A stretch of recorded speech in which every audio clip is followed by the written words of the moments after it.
Pagi hari ini saudara, saya masih mau melanjutkan apa yang sudah Tuhan sampaikan pada minggu yang lalu. Saya mau berbicara tentang pertobatan. Karena ini topik yang penting sekali. Karena pada kenyataannya saudara, kita perlu memiliki sebuah sikap hati yang terus mengalami pertobatan. Katakan amin. Tema pagi hari ini sikap hati yang terus mengalami pertobatan. Pertobatan bukan kita lakukan, saudara, pada awal sekali ketika kita menyadari dosa pelanggaran kita dan kita mengalami kasih Tuhan. Memanggil Dia sebagai Tuhan dan Juru Selamat kita, Yesus Kristus, dan itu kita bertobat. Karena makna pertobatan, saudara, pada konteks Alkitab, bukan sebetulnya terima Yesus. Bertobat sebelum Yesus hadir menjadi Tuhan dan Raja dalam kehidupan, itu sudah ada dari dalam perjanjian lama pun. Bertobat itu bahkan saudara bukan sekedar sadar, insaf, mengaku dosa. Tapi pertobatan yang utuh memang dimulai dari sebuah keinsafan, kesadaran. Dan tahap yang berikutnya dari keinsafan dan kesadaran itu kita mengambil sebuah sikap berbalik dari jalan kita yang lama, Jalan hidup kita itu ada saudara di dalam pikiran, perasaan dan kehendak kita. Itu jalan hidupmu. Kalau Anda mau tahu jalan hidupmu seperti apa, coba Anda cerna kembali pikiran, perasaan dan kehendakmu. Anda bisa tepat waktu, Anda bisa terlambat. Anda bisa lihat di mana keputusanmu memulai perjalananmu. Jadi pertobatan sebuah kesadaran, sebuah keinsafan, tapi berbalik dari jalan kita yang lama. Dan bukan hanya berbalik, tapi mulai melangkah juga dalam jalan yang baru, cara hidup yang baru. Itulah makna pertobatan yang sesungguhnya. Katakan amin. Puji Tuhan, mari kita akan lihat dalam Lukas pasal yang ke-18. Lukas pasal yang ke-18.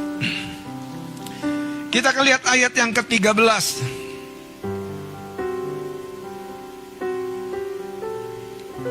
Ayat yang Lukas 18.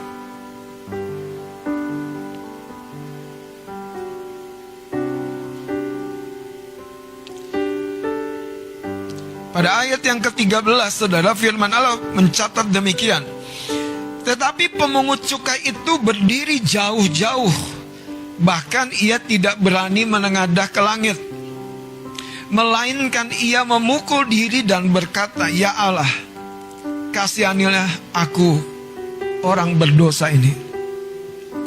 Dia sedang bersyafaat? Tentu tidak.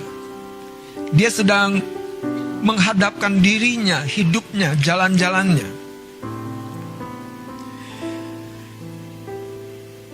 Ayat 13 ini menarik saudara. Karena pemungut cukai datang beribadah.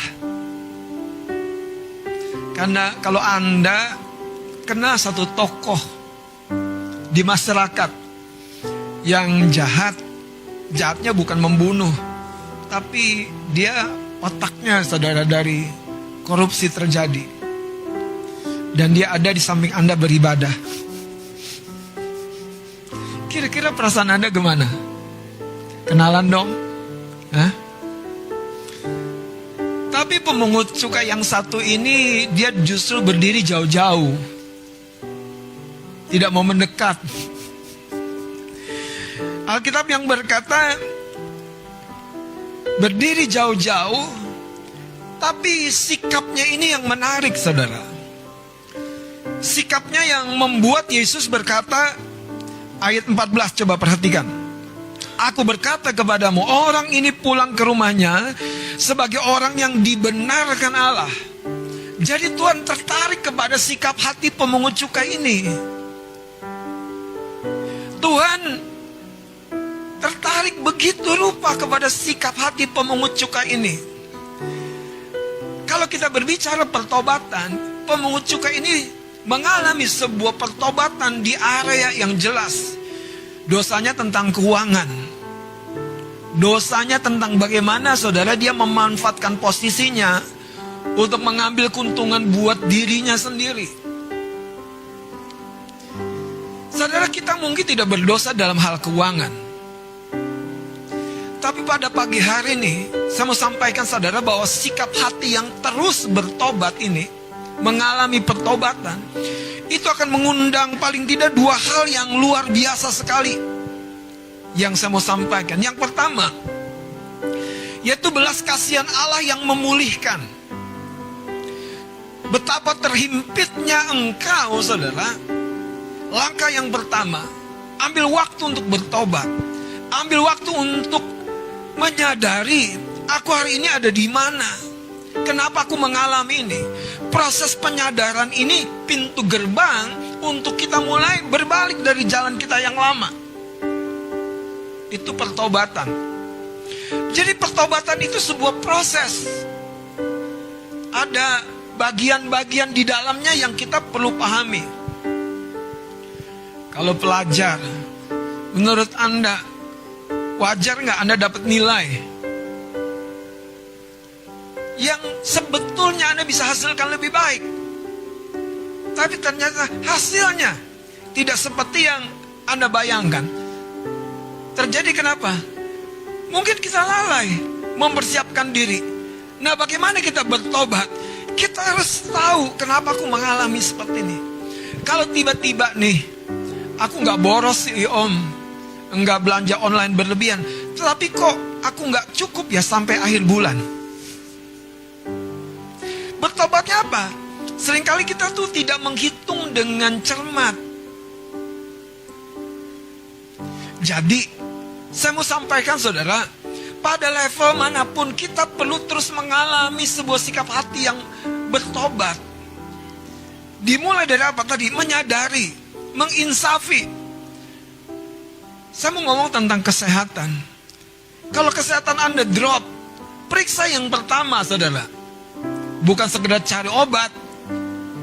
Jangan-jangan ada faktor di mana kita melalaikan bagian yang harusnya kita lakukan. Contohnya yang paling sederhana, istirahat yang cukup. Betul kan?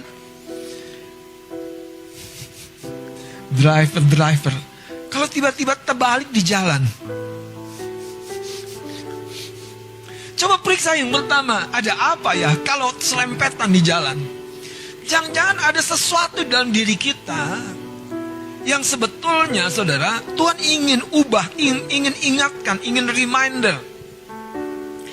Makanya saya percaya saudara, pemungut cukai itu ketika datang ke rumah Tuhan, itu ada cerita di baliknya yang terjadi. Tidak mungkin tanpa alasan. Pasti Tuhan menyentuh hidupnya dan membuat dia sadar bahwa harta yang dia peroleh selama ini tidak menghasilkan damai sejahtera, paling tidak. Tidak menghasilkan sebuah kebahagiaan dalam hidupnya. Dan ketika itu terjadi, pemungut cukai ini saudara datang ke bait Allah dan dia berdiri jauh-jauh. Tentu ini mungkin saudara bukan anggota jemaat yang aktif. Yang kadang-kadang hilang, kadang-kadang ada. Jangan tengok samping kanan kirimu. Itu aku bangga, ya puji Tuhan.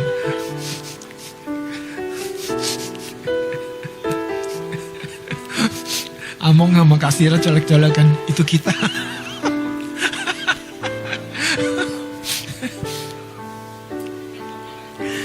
Saudara, mari kita sadari. Step yang pertama kita harus sadari posisi kita. Saudara, tidak ada kisah di dalam Alkitab di mana setan semena-mena menghancurkan hidup kita. Tidak ada. Tidak ada. Wong mau menyentuh Ayub yang demikian kaya, demikian sukses, harta bendanya banyak, itu nggak berani. Sampai Tuhan mengizinkan dengan sebuah maksud untuk membentuk Ayub mengalami sebuah pertobatan. Nah, ini yang nanti kita belajar lebih dalam. Betul saudara. Dan karena pertobatan Ayub di pasal 42 itu, Ayub diberkati 2 kali lipat. Haleluya. Jadi ketika Anda mengalami sebuah pertobatan, itu belas kasihan Tuhan otomatis. Kenapa saya katakan otomatis? Saudara, air itu mengalir ke tempat yang rendah. Tidak ada orang bertobat, saudara, dan kemudian bertobat dong kayak gua. Waduh, itu tobat beneran apa enggak? Coba gue cek dulu. Tobat tuh, tobat sungguhan, tobat. Tobat dong kayak gua, datang cepet. Itu aja gak bertobat. Orang yang bertobat biasanya, saudara, itu tidak bisa tidak. Dia selalu berduka. Gak ada orang bertobat petatang petenteng kayak tadi tuh. Tobat tuh kayak gua, datang cepet. Itu gak bertobat. Datang cepetnya sih ya berubah, tapi sikapnya itu gak bertobat. Anda tahu kalau Anda begitu, dalam proses perubahan Anda itu bukan bertobat. Orang yang bertobat itu selalu ada duka cita ilahi. Selalu. Selalu, saudara. Makanya kalau Anda bertobat, cek, Anda duka cita enggak? Ada seorang WA, saudara, mau ketemu sama saya. Saya bilang, aduh mohon maaf Pak, saya lagi berduka. Bukan karena papanya Mas Adit meninggal, bukan. Tapi betul-betul saya lagi mau berduka. Menyadari sedalam-dalamnya hidup ini. Menyadari sedalam-dalamnya kenapa saya mengalami ini, kenapa saya tidak progres, kenapa saya begini. Dan ketika kita berduka, Anda tahu, duka cita yang ilahi itu mendatangkan kasih karunia dari Tuhan. Amin. Yang pertama, saudara, sikap hati yang terus mengalami pertobatan ini mengundang belas kasihan Tuhan. Alkitab mencatat ada seorang hamba yang berhutang kepada raja. Hutangnya besar. Dia memohon kepada raja, dan raja mengabulkan. Supaya apa? Hutangnya dihapuskan. Tapi saudara, bertobatnya gak sungguh-sungguh. Itu yang saya bilang tadi, petatang petenteng. Keluar dari dalam dan ketemu temannya, dicekek temannya. Kira-kira orang mana nih mencekek yang berhutang? Saya nggak tahu, saudara. Begitu ekstrimnya sampai, saudara, teman-teman yang berhutang lebih sedikit itu yang dianiaya oleh temennya itu, yang sebetulnya berhutang lebih banyak kepada raja. Cerita sama raja, dan raja bilang panggil tuh orang. Apa yang raja bilang? Kamu harusnya tahu diri. Sudah menerima kemurahan, harusnya kamu menunjukkan kemurahan. Ayo hitung-hitungan sama saya. Kalau kamu gak ampuni dosa orang lain, bagaimana mungkin aku bisa ampuni dosa kamu? Yesus Tuhan kita sampai menyampaikan sebuah prinsip yang paling mendasar dalam kehidupan ini. Jangan simpan dosa orang. Sebagaimana Tuhan juga mengampuni dosamu sepenuh-penuhnya. Itu namanya sikap hati yang terus mengalami pertobatan. Kalau kita singgungan lagi, masalah lagi, cepat-cepat, saudara. Dan dengan cara itu Tuhan membelas kasihani Anda. Yang harusnya, saudara, Anda gak kedapatan jatah apapun, saudara, peluang apapun. Tapi kan Anda bertobat, merendahkan diri, Tuhan bilang begini, malaikat tahan. Untuk anak ini aku sediakan. Anda mendapat jatah kemurahan Tuhan. Sayangnya, saudara, ini prinsip yang kadang-kadang tidak disukai. Khususnya, saudara, khususnya itu bagi aktivis-aktivis. Oh, saya ngomong dari diri saya dulu, saudara. Bagi aktivis-aktivis. Karena kata pertobatan jauhlah itu daripada aku. Kenapa, saudara? Nanti Anda akan lihat. Seorang dirampok, ditinggalkan di pinggir jalan, berdarah-darah setengah mati. Seorang imam lewat. Itu bukan Anda, itu saya. Imam itu pemimpin. Gak tahu bagaimana, dia nyebrang dari jalan. dan lewati begitu saja. Ada seorang Lewi, nah itu baru Anda tuh. Saya ngomong terus terang kan. Itu baru Anda tuh yang melayani. Makanya aktivis-aktivis tuh perlu bertobat sering-sering saudara.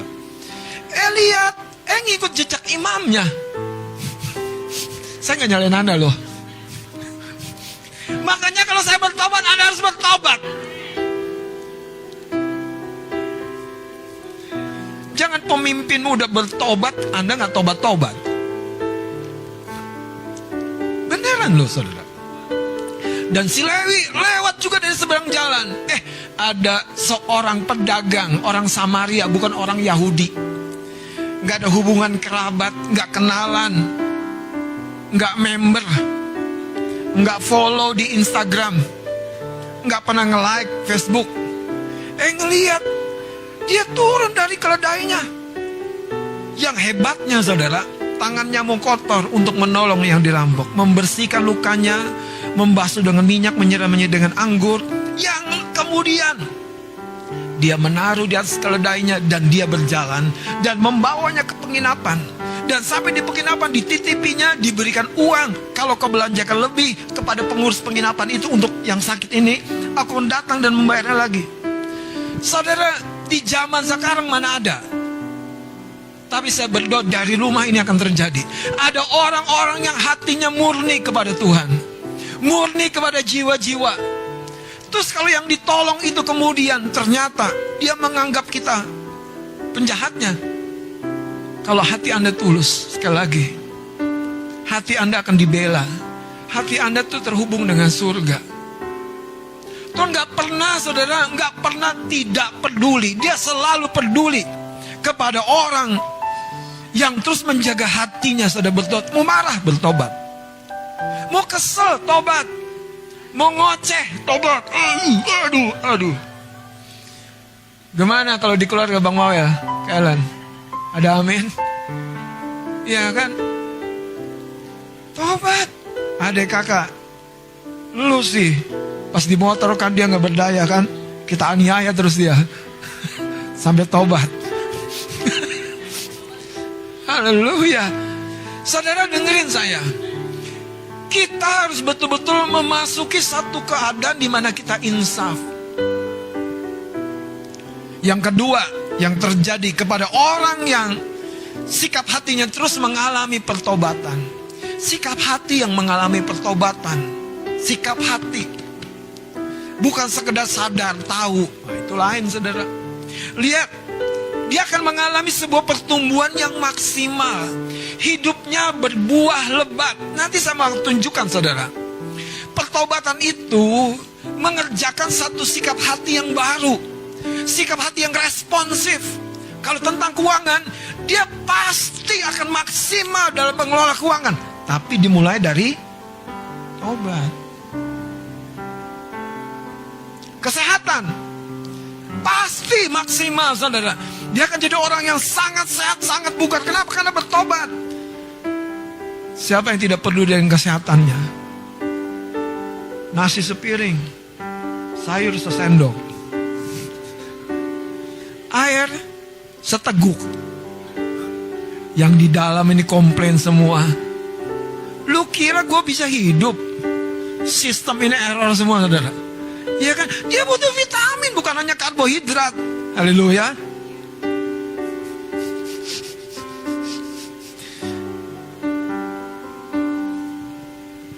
Makanya saya percaya sekali saudara, kalau Anda hidupi sikap hati yang terus bertobat, lihat orang saudara, lihat orang ngantri dengan tertib. Kita tobat dah. Kita gak jadi orang yang mendesak-desak. Insaf diri, sabar. Lihat orang datang saudara, gak tugas tapi diambil sapu. Bertobat saudara. Itu kalau Tuhan punya sepasukan anak Tuhan di gereja yang seperti itu, wow. Haleluya, amin. Lihat orang bertobat, apalagi dengar firman. Coba disenyumin aja tobat, ya kan? Itu bukan senyumnya loh saudara, tapi hati kita yang terbuka. Kita lihat satu ayat lagi, Lukas 15 ayat 21. Ini menarik saudara. Karena sikap hati yang terus mengalami pertobatan ini harusnya menjadi standar hidup kita. Kalau kita menempatkan ini menjadi standar saudara, mau turun, kedongkrak lagi. Mau sakit, sembuh, sehat, pulih, bugar lagi. Mau error, nggak jadi saudara. Karena sejatinya hidup kita tuh dikonsep oleh Allah berbuah lebat. Tuhan berkata, taklukkan bumi, kelola. Jadi ada sebuah kepercayaan yang besar dalam hidup kita. Saudara dengan saya, setan itu justru takut sama orang yang tadi hidup dalam sikap hati yang terus bertobat. Bukan berarti tidak pernah salah loh. Tapi salah, sadar. Dan berbalik dengan jalan itu, hidupnya terus akan mengundang belas kasihan Tuhan. Lukas 15 ayat 21, mari kita baca bersama-sama 2-3. Kata anak itu kepadanya, Bapa, aku telah berdosa terhadap sorga dan terhadap Bapa. Aku tidak layak lagi disebutkan anak Bapa. Saudara, ini sikap hati yang bertobat, rendah, menyangkal diri. Dia siap kalau tidak dianggap, tapi aku mau berbalik. Dia siap kalau ditolak, tapi aku mau berbalik. Kenapa dia mau berbalik? Karena dia tahu kesalahannya. Ada orang mau berbalik tapi gak siap, karena belum merendah hatinya. Aku udah minta maaf kok gak dimaafin. Sering dengar gak cerita itu? Aku udah minta maaf kok gak dimaafin. Kalau Anda betul-betul bertobat, Anda gak dimaafin, itu urusannya selesai. Tapi Anda betul-betul merendahkan diri dan berkata, Tuhan, teman, Pama, maafin ya. Dengan cara itu Anda menerima berkat yang namanya kasih sayang. Kembali kepada pemungut cukai ini, ketika dia masuk ke bait Allah, menurut Bapak Ibu Saudara, apa motivasi pertama dia datang ke bait Allah? Mau nyanyi? Mau bersorak-sorai? Yang menarik saudara, dia mau mengalami pertobatan. Islami, kenapa dia untuk bertobat perlu datang ke bait Allah? Aku mau bertobat di rumah aja, boleh gak? Ya boleh. Tapi poinnya kenapa di bait Allah? Waktu dia datang ke bait Allah, disinilah saudara, Yesus memakai ini menjadi sebuah cerita. Karena banyak orang datang ke bait Allah bukan untuk mengalami sebuah pertobatan, tapi dia hanya setor muka. Dia hanya melakukan tugas perannya dan menjalani kembali hidupnya dalam cara-cara dan jalan yang tidak berbeda. Hari ini saudara, mari kita jadi seperti pemungut cukai itu. Kita datang untuk mengalami Tuhan, dan caranya kita buka hati kita untuk semua hal yang rasanya belum selaras dengan kebenaran, dengan firman. Dari situ kita akan mengalami campur tangan Tuhan. Ada beberapa orang dosanya tuh dia jadi seorang yang hard worker, gila-gilaan kalau udah kerja. Iya.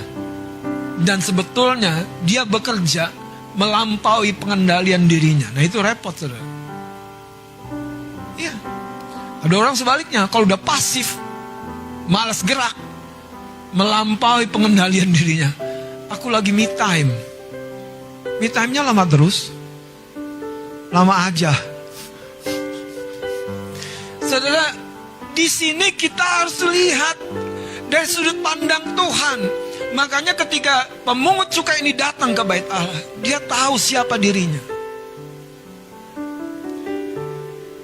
Dia datang ke bait Allah untuk mengalami kesembuhan dari rasa bersalahnya. Dia datang ke bait Allah, dia bukan mau dilihat. Bahkan yang pertama-tama bukan mau fellowship, bukan mau kesaksian, tapi dia mau mengalami pemulihan. Kekasih-kekasih Tuhan, yang paling indah dari cerita pemungut cukai ini sebetulnya, saudara, ketika dia pulang, Yesus berkata, dia pulang dibenarkan. Dia pulang dibenarkan. Dia pulang mengalami sebuah kehidupan yang merdeka. Ada satu ayat di dalam kitab Yeremia, pasal yang keempat, mari kita ngelihat. Kenapa kita perlu mengalami sebuah sikap hati yang terus sadar, terus insaf. Dan kalau sudah disadarkan, sudah insaf, ayo bertobat.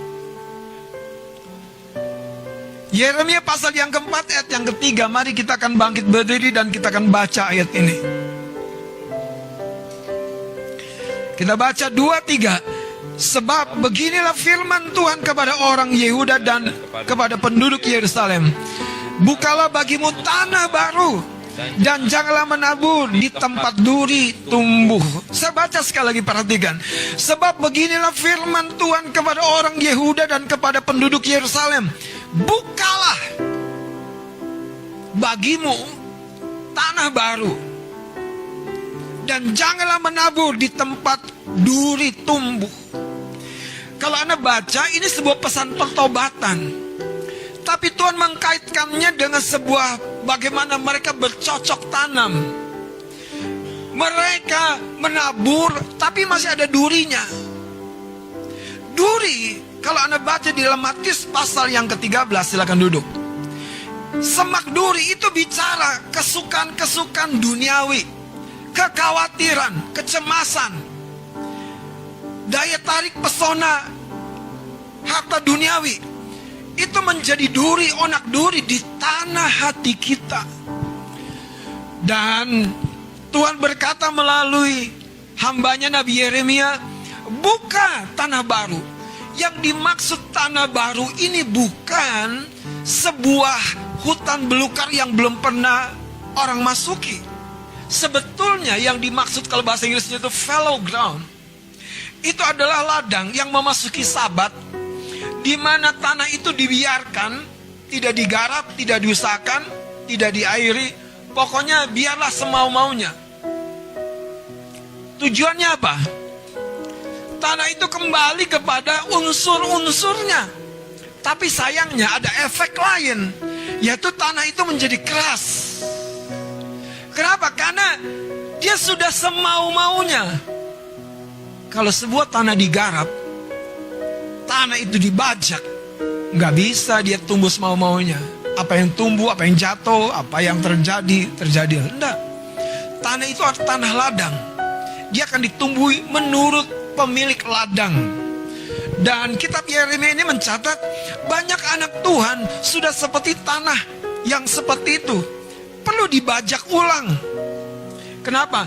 Karena sudah lama hidup dengan polanya sendiri, mengatur waktu dengan polanya sendiri, mengatur hidup agenda pertemanan dengan polanya sendiri, mengatur masa depan dengan polanya sendiri. Makanya Alkitab berkata, bukalah bagimu tanah baru.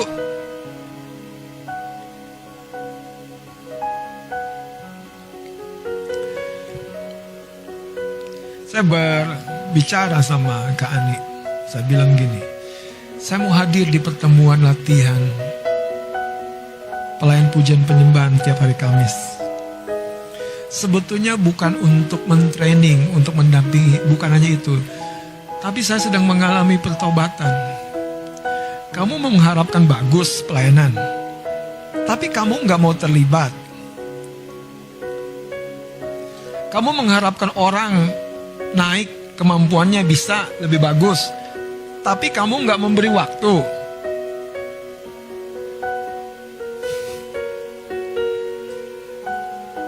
Saya ngomong kepada teman-teman di sekretariat, kalau ada petugas penata ruang yang selesai ibadah, dia bertugas sendirian, coba lihat siapa dia.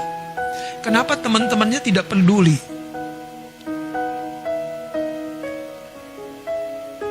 Yang anehnya ya, kalau dia nggak dimasukin dalam tugas, kalau saya tidak dilibatkan, mungkin saya juga akan merasa. Tapi masalahnya sebetulnya adalah kita tidak menyadari kita dipercaya Tuhan pada masing-masing bidang, dan pada bidang tersebut hati kita sudah mulai mengeras.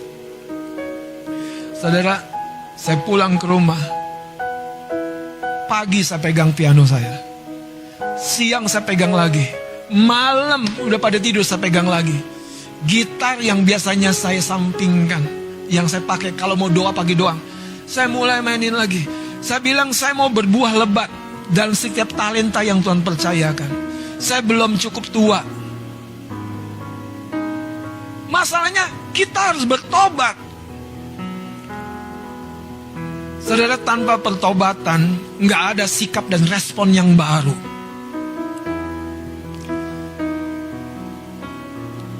Kadang-kadang ya, kalau saya lihat masalah-masalah di pelayanan, itu masalah-masalah teknis bahkan. Saya nggak bisa mendesak teman-teman, kok nggak ngerti kalau saya belum ajarin. Kan bisa belajar sendiri, Bang. Om, iya, itu standar tertentu. Mungkin di tempat ini butuh diajarin, gitu aja. Haleluya. Butuh didampingi. Dan ketika sikap itu datang, saudara, saya mau terus hidupi itu. Karena dengan pertobatan itulah hidup saya maksimal, hidup jemaat maksimal. Nggak ada orang yang akan bilang begini, aku nggak ngerti. Anda punya waktu kok untuk belajar. Nggak ada yang Anda akan bilang begini, aku nggak bisa, aku bukan orangnya tentang IT. Punya waktu kok untuk belajar. Saudara, kita harus hasilkan streaming yang lebih bagus. Kita harus hasilkan ketika orang datang masuk ruangan ini, saudara, ada usher-usher yang hatinya murni, bersih, hidupnya betul-betul mengalirkan hadirat Tuhan. Itu bukan dimulai dari peraturan, tapi dimulai dari keinsafan. Tanah yang lama ini harus digarak lagi. Anda tahu, kalau ada sebuah alat yang pernah Anda lihat ditarik oleh kuda, lembu, di belakang itu akan menggaruk saudara tanah yang sudah keras. Bicara velogram ini saudara bukan sekedar membuka tanah. Kenapa? Karena unsur-unsur tanahnya itu ada akar, ada batu lagi, ada yang keras, ada kekecewaan, ada kecemburuan, ada pahit hati. Nah itu dibongkar. Ada ketidakpercayaan kepada pemimpin, ada keraguan. Itu harus dibongkar, saudara. Kalau tidak, saudara, kita nggak bisa berbuah lebat. Karena hati yang dibajak ulang ini, hati yang onak durinya dicabut, saudara, sampai akar-akarnya. Ketika benih jatuh, dia pasti berbuah lebat. Tapi kalau dia belum digarap ulang, Anda punya banyak waktu, tapi nilai berapa lama Anda berdoa kepada Tuhan. Anda punya banyak waktu, tapi berapa lama kita nyembah. Anda punya banyak waktu, baca WA, baca media sosial, tapi berapa lama Anda tekuni firman. Saudara, saya ngomong ini tentu, saya ngomong bukan kepada jemaat yang baru kemarin. Saya ngomong kepada anak-anak Tuhan yang harusnya sudah memiliki sebuah dasar-dasar yang kokoh. Makanya saya ketika membaca kitab Yeremia ini, berapa banyak buahmu itu ditentu dari berapa dalamnya engkau bertobat. Berapa banyaknya buahmu, keberdampakanmu itu ditentukan dari berapa banyaknya engkau bertobat, saudara. Karena setiap pertobatan itu menghasilkan kelembutan yang baru, respon yang baru. Tuhan menaruhkan hujan yang baru kepada tanah yang dibongkar itu. Dan ketika hujan baru turun, benih apapun ditabur akan tumbuh, dan tumbuh. Tidak ada pasutri yang biasa dan sama terus. Tidak ada. Kalau di rumah tangga kita mudah bertobat. Alkitab yang berkata, kesehatian itu dampaknya kuat sekali, besar sekali, saudara. Tidak ada anak muda yang menjadi biasa-biasa. Tidak ada. Karena sekali lagi, perubahan sikap hati dimulai dari kesadaran dan kemudian meninggalkan jalan yang lama dan mulai menjalani dan berkata, Tuhan tuntun aku, Tuhan bimbing aku, ajari aku. Jangan lagi aku hidup dengan caraku sendiri. Dengan cara seperti itu, Tuhan punya kesempatan memberkati, menolong, membuat hidup kita maksimal. Menurut Anda, siapa Paulus? Paulus itu, kalau kita kenal ketika dia tulis surat, itu ketika dia sudah lanjut usia. Tapi waktu dia ditangkap Tuhan, Alkitab yang mencatat dia seorang muda yang garang, saudara. Namanya Saulus. Iya, menyala-nyala, saudara. Dan dia mau menghabisi anak-anak Tuhan pada waktu itu. Tapi Tuhan menampakkan dirinya.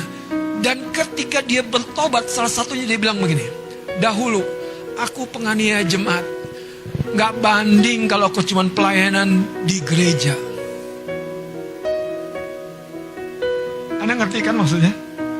Dahulu aku penganiaya jemaat, gak banding tuh kalau aku cuma, maaf nih, jadi pelayan Tuhan di rumah Tuhan. Gak banding, kata Paulus. Pertobatan yang seperti itu yang Tuhan maksud. Makanya dia menyerahkan nyawanya, jiwanya. Bahkan dia menulis sama Timotius, anak rohaninya, darahku sudah mulai dicurahkan. Tapi dia telah menyelesaikan pertandingan imannya. Saudara, kalau Anda tahu siapa kita dulu, sebandingkah hidup kita biasa-biasa saja? Kalau kita tahu siapa kita dulu, sebandingkah kita hidup biasa-biasa saja? Makanya dia heran, saudara, mereka yang dari hidup hancur-hancuran ditangkap Tuhan, dia jadi alat yang siap, alat yang efektif, karena dia gak sayang nyawanya lagi. Dia tahu betapa bejatnya dia dulu, tapi ketika dia bertobat, dia memberikan waktunya, tenaganya, dirinya untuk menolong orang lain dan lumpur dosa kembali kepada Tuhan. Alkitab berkata, bajak kembali tanah hatimu. Saudara, setiap kali, bahkan di doa makan, saya selalu berkata, Tuhan, gak ada kebanggaan, gak ada kebanggaan. Saya bilang, Tuhan ampuni. Karena sebagai pemimpin pun, saya punya porsi yang harus saya bertobat.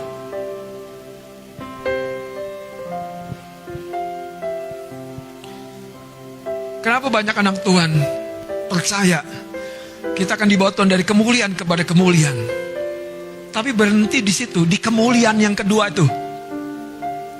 Pada Tuhan bilang, dari kemuliaan kepada kemuliaan dan kepada kemuliaan.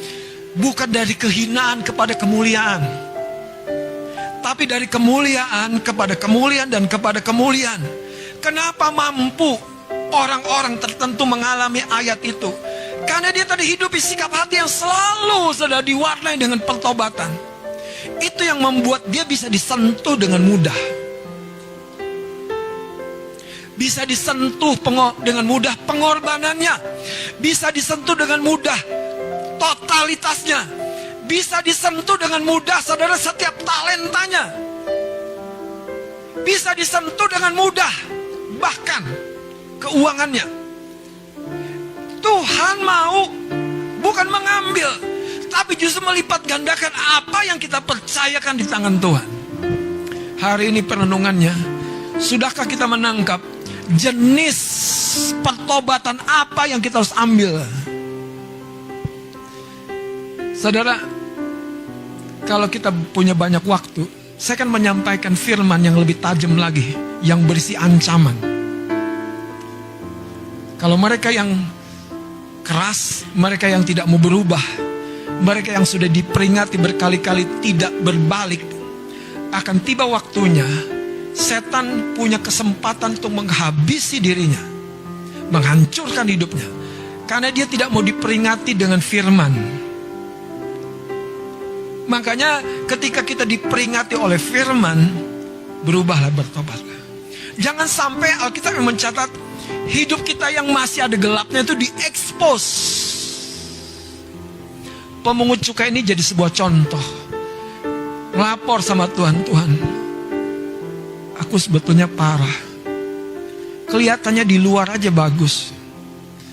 Tidak berani mengangkat wajah, memukul diri. Kekasih-kekasih Tuhan, mari kita tutup akhir tahun ini dengan kedukaan, supaya memulai tahun depan itu dengan kesukaan yang luar biasa. Kedukaan yang jenisnya apa? Di mana kita mau dan rela berubah, bertobat.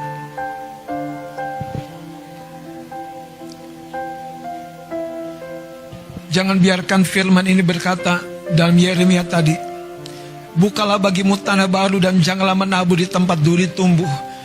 Jangan heran kalau apa yang Anda tabur sepertinya tidak tumbuh. Jangan-jangan masih ada duri. Jangan-jangan masih ada duri-duri yang menghabisi benih-benih yang baru tumbuh dan lemah. Kekasih-kekasih Tuhan, mari kita mengambil waktu untuk bertobat. Dengan Alkitab yang berkata, mereka yang merendahkan diri akan ditinggikan oleh Tuhan. Mereka yang bertobat justru akan lebih disayangi oleh Tuhan. Bertobat bukan sekedar sadar insaf, tapi berbalik dan mengupayakan satu upaya yang jelas untuk sebuah perubahan. Itu pertobatan yang Tuhan maksud. Mari kita bangkit berdiri.